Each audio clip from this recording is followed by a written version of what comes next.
En Belgique, les élections sont organisées selon un mode de scrutin appelé proportionnel. Qu'est-ce que ça veut dire au juste ? Dans une démocratie représentative, le mode de scrutin, c'est la façon de traduire le vote des citoyens en élus qui vont les représenter. Ce mode de scrutin peut être proportionnel ou majoritaire. Pour mieux comprendre ces mécanismes, simplifions la situation. Prenons un pays de 1000 habitants, appelé le Novland. Ce pays doit élire un parlement de 10 députés chargés de représenter la population et de voter les lois. Imaginons un scrutin proportionnel. Les électeurs ont le choix entre 4 listes de candidats qui se présentent sur l'ensemble du territoire, c'est-à-dire au sein d'une seule circonscription électorale. Une circonscription électorale, c'est une division du territoire établie en vue d'une élection. Ces divisions sont généralement moins nombreuses et plus grandes dans un système proportionnel afin de permettre une meilleure représentation. Le Parti des citoyens obtient 400 voix. Il a donc été choisi par 40% des électeurs. Le Parti des libertés obtient 300 voix, soit 30% des électeurs. Le Parti des valeurs, 100 voix, 10% des électeurs. Le Parti pour l'environnement, 200 voix, 20% des électeurs.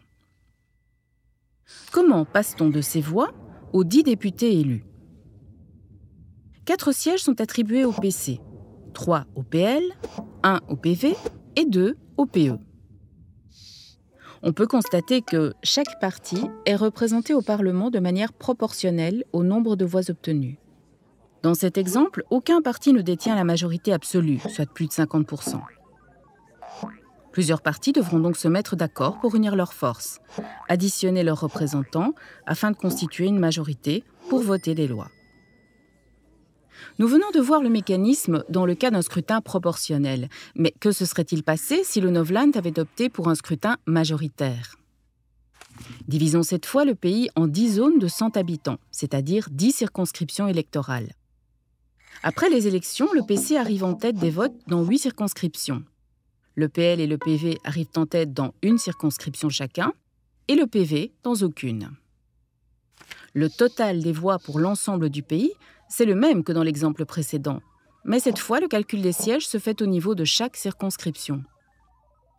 Voyons ce qui se passe dans la première circonscription. Le PC a obtenu 45 voix, le PL 46, le PV 5 et le PE 4. C'est le PL, comme premier parti, qui remporte le siège de député. Le même mécanisme va s'appliquer dans chacune des 9 autres circonscriptions. Le Parlement est donc composé de 8 députés du PC, de 1 du PL et de 1 du PE. Le PV n'est pas représenté, puisqu'il n'arrive en première place dans aucune circonscription. On constate que les partis ne sont pas représentés au Parlement de manière proportionnelle au nombre de voix obtenues. Avec ce mode de calcul, un parti, le PC, détient la majorité absolue, avec 8 sièges sur 10. Et il peut voter les lois seul, sans forcément chercher l'appui des autres partis. On parle ici d'un scrutin majoritaire à un tour. On précise à un tour parce qu'il pourrait être à plusieurs tours, généralement 2. Reprenons notre première circonscription. Dans un scrutin majoritaire à un tour, comme nous venons de le voir, le PL obtient le siège de député car il est le premier parti, et cela même s'il n'a pas la majorité absolue en voix. Il a 46 voix sur 100. Dans un scrutin majoritaire à 2 tours, si aucun parti n'obtient la majorité absolue au premier tour, les 2 partis arrivés en tête sont qualifiés pour le second tour, ici le PL et le PC. Et les électeurs sont invités à venir voter une deuxième fois pour choisir entre les 2 partis restants. Dans certains pays qui ont opté pour ce mode de scrutin, on peut même voir des situations où plus de 2 partis sont qualifiés pour le second tour. C'est le cas par exemple en France, aux élections municipales, où si aucun parti n'obtient la majorité absolue au premier tour, tous ceux qui ont obtenu au moins 10% peuvent se maintenir au second. Revenons à la Belgique, où le mode de scrutin est proportionnel depuis 1899 pour l'ensemble des élections. Il y a de nombreux avantages à fonctionner avec un scrutin proportionnel. Il tente de proposer une photographie plus juste des votes des électeurs et de représenter ainsi différentes options politiques, même minoritaires.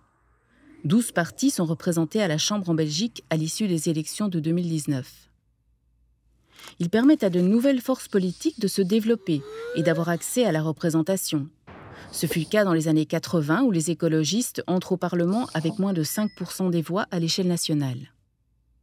Enfin, il est rare qu'un seul parti obtienne la majorité, et le pouvoir doit ainsi être partagé. La dernière majorité absolue date de 1958. Mais il n'est pas non plus le système idéal. Il provoque souvent un éparpillement des voix entre de nombreuses options politiques, on l'a dit, 12 partis représentés. Le parti arrivé en tête n'est pas certain de faire partie du gouvernement, c'est le cas de la NVA en 2020. À l'inverse, il permet parfois à des partis qui ne sont pas arrivés en tête d'avoir un rôle décisif lors de la composition de la majorité. Ce fut longtemps le cas après la Deuxième Guerre mondiale, où le Parti libéral, arrivant derrière les socialistes et les socio-chrétiens, était capable de s'allier une fois avec l'un, une fois avec l'autre. C'est ce qu'on appelle un parti pivot.